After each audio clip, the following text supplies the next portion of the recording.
Factory and to the inaugural Start-Up Lehigh Valley Innovation Pitch Competition. You can literally feel the energy in this space. Greater opportunity for an entrepreneur to find help. Inspiring innovation right here.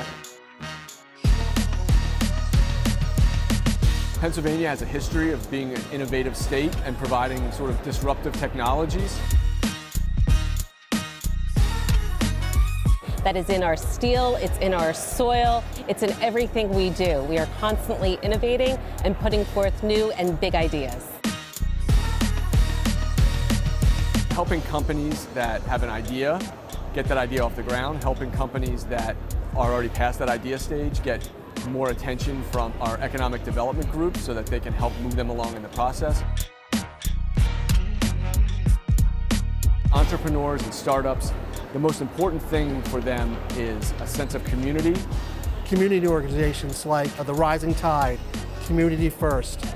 There's also organizations that help aspiring business owners actually put together a business plan. Once they've sort of graduated from that, promote the companies through different spotlight programs. Always the opportunity for some collaboration to be going on. In this atmosphere, a greater opportunity for an entrepreneur to find help with a product or service they're trying to put together. It's bright and colorful and exciting, and you can certainly see just from the first step through the front door of how we're inspiring innovation right here.